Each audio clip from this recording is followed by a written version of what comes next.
क्या होगा अगर आपको पता चले कि इंसान आज तक कभी भी चांद पर नहीं पहुंच पाया है और आपसे अब तक चांद पर पहुंचने के बारे में झूठ बोला गया है। इसके अलावा ऐसा क्यों कहा जाता है कि साइंटिस्ट एलियन से कांटेक्ट करने में सक्सेसफुल रहे हैं पर वो आम जनता को धोखे में रखते हैं। इतना ही नहीं, आज हम आपको कुछ ऐसे मिस्टीरियस इवेंट्स के बारे में बताएंगे जिसे साइंटिस्ट और नासा के एक्सपर्ट्स ने अब तक हमसे छिपा कर रखा था। तो चलिए ज्यादा देर न करते हुए अपने इन सवालों के जवाब देने के साथ साथ वीडियो में आगे की तरफ बढ़ते हैं। वैसे फ्रेंड्स, वीडियो में आगे बढ़ने से पहले हमारे चैनल ईथरम को अगर आपने अब तक सब्सक्राइब नहीं किया है तो इसे सब्सक्राइब कर ले और हाँ, इस वीडियो को लाइक करने के साथ ही अपने व्यूज को कमेंट में लिखना ना भूले। वीडियो को दोस्तों के साथ जरूर शेयर करें। नासा पर ऐसा इल्जाम लगाया गया है कि अपोलो 11 के मिशन के दौरान उन्होंने चांद पर पहले से ही एक खास जगह को चुन रखा था और कहा तो यहाँ तक जाता है कि नासा ने एक आर्टिफिशियल स्पेस स्टेशन बनाया था और अगर उन्होंने ऐसा नहीं किया तो इतना तो तय है कि नासा ने जानबूझकर चांद पर एक चपटी सतह को चुना। इसके अलावा कुछ जानकारों का ये भी कहना है कि जिस तारीख पर इंसान ने पहली बार चांद पर कदम रखा उस तारीख पर चांद की जिस सतह पर इंसान उतरा था उस जगह के कोऑर्डिनेट्स ओरियन नक्षत्र के तारे के अनुकूल थे। इसी वजह से नासा के वैज्ञानिकों ने चांद पर उतरने के लिए एक खास दिन और एक खास समय चुना।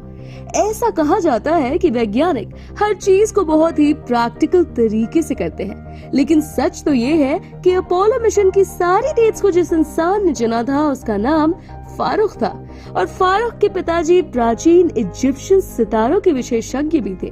प्राचीन मिस्र की मान्यताओं के मुताबिक ओरियन बेल्ट के ठीक नीचे किए जाने वाले इवेंट के चलते जिस वक्त चांद पर पहला कदम रखा गया था उस समय एक तरह का होली एटमॉस्फेयर बन गया था और ऐसे में कोई भी इंसान मिस्र की देवता से संपर्क कर सकता था। यही वजह है कि अपोलो को ठीक उसी मुहूर्त पर चांद पर उतारा गया। बता दें कि उस वक्त पर ओरियन के 3 सबसे चमकीले सितारे अपने होराइजन पर थे। इसके अलावा कुछ जानकारों का कहना है कि चांद पर उतरने वाले एस्ट्रोनॉट्स ने चांद की सतह पर कदम रखने से पहले स्पेसक्राफ्ट्स में एक तरह की रिलीजियस सेरेमनी भी की थी।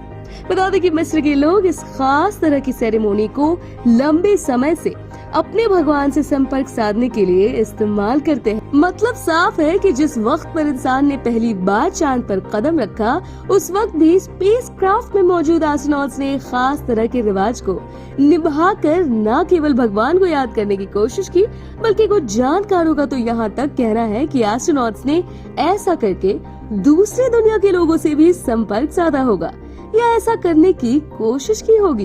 वैसे आपका इस बारे में क्या कहना है हमें नीचे कमेंट बॉक्स में लिखकर जरूर बताइएगा। और आखिर नासा आम जनता से इन बातों को अब तक क्यों छुपाता रहा है? वैसे क्या आपने कभी सोचा है कि आखिर 1972 के बाद नासा के वैज्ञानिकों की चांद पर जाने में दिलचस्पी क्यों खत्म हो गई, जबकि एक समय ऐसा था कि जब नासा के वैज्ञानिक करीब हर साल चांद पर पहुंच जाते थे और अब ऐसा क्यों नहीं करते? बता दें कि इस बारे में कुछ जानकारों का कहना है कि 1972 के बाद से नासा ने 1976 में भी अपोलो मिशन चलाने की कोशिश की थी और इस दौरान उन्हें चांद पर एक औरत की लाश मिली थी जिसकी 2 की बजाय 3 आंखें थीं। बता दें कि नासा को चांद की सतह पर एक खास तरह का स्पेसशिप मिला था जिसमें 2 इंसानों की लाशें थी और इनमें से एक लाश इस 3 आंखों वाली औरत की भी थी। ऐसे में एस्ट्रोनॉट ने इस औरत की लाश को अपने स्पेसक्राफ्ट में रख लिया और इस औरत की छानबीन करने के लिए उसे धरती पर लाकर एरिया 51 में रिसर्च के लिए भेज दिया। ऐसे में कुछ लोगों ने इस बात का अंदाजा लगाया कि इस 3 आंखों वाली औरत को साधारण औरत नहीं समझना चाहिए, ये औरत किसी भगवान का अवतार भी हो सकती है। 1969 में एक खास तरह की वॉइस रिकॉर्डिंग पाई गई जिसके बारे में कहा गया कि उसका संबंध यूएफओ और स्पेस से है और इत्तेफाक से ये रिकॉर्डिंग किसी हैकर ने नासा के डेटा से निकालने में कामयाबी हासिल कर ली थी और इसके बाद उस हैकर ने इस डेटा को डार्क वेब पर डाल दिया। आपको जानकर हैरानी होगी कि इस रिकॉर्डिंग से पता चला है कि अंतरिक्ष में गए लोग वैज्ञानिकों से साफ बोल रहे हैं कि उन्हें यहाँ पर कई दूसरे स्पेसक्राफ्ट भी दिख रहे हैं, जो सच में चौंकाने वाली बात है। मतलब साफ है कि वैज्ञानिक हमसे अंतरिक्ष और दूसरी दुनिया से जुड़े लोगों के बारे में झूठ बोल रहे हैं और यही वजह है कि उन्होंने एक औरत की नकली बॉडी लोगों के सामने पेश कर दी ताकि वो लोगों को गुमराह कर सके।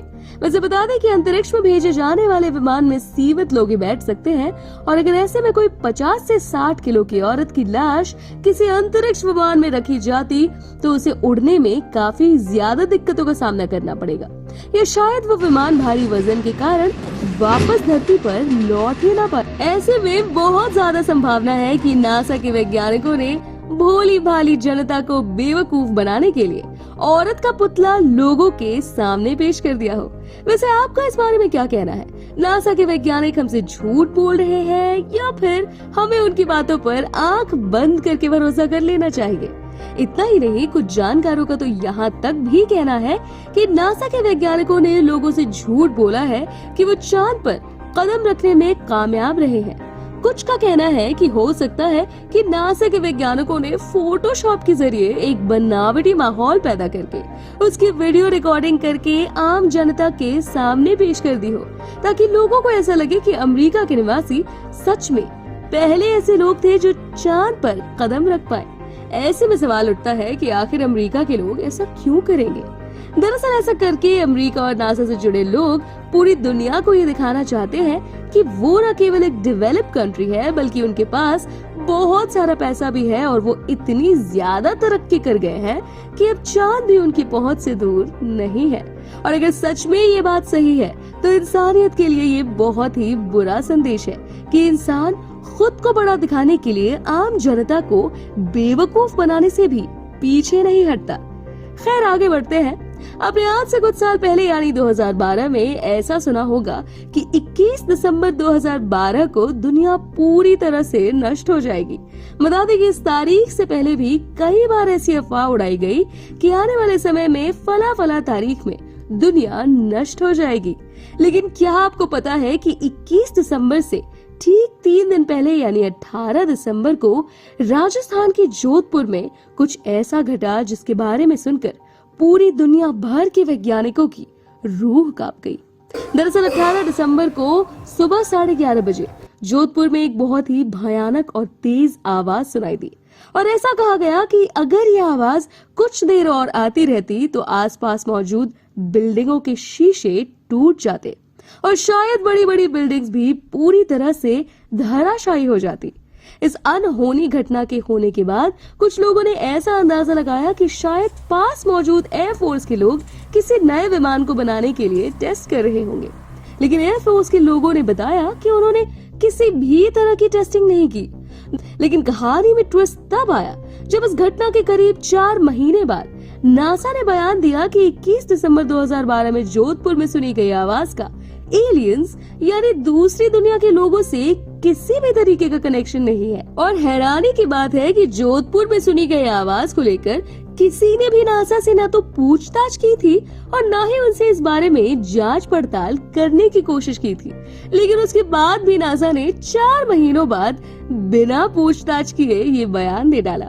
मतलब साफ है कि इस घटना के पीछे दूसरी दुनिया के लोगों का ही हाथ था और नासा ने सफाई देकर इस बात पर मुहर लगा दी कि वो आम जनता के सामने कितना भी ज्यादा दिखावा कर ले, वो अब तक दूसरी दुनिया के लोगों से संपर्क नहीं कर पाए हैं। पर सच तो ये है कि नासा के वैज्ञानिक एक बार नहीं कई बार दूसरी दुनिया के लोगों से संपर्क साधने में कामयाब रहे हैं। खैर ये मात्र एक अंदाजा भर है। वैसे जोधपुर में हुई घटना के बारे में आपका क्या मानना है? हमें इस बारे में नीचे कमेंट बॉक्स में जरूर बताएं।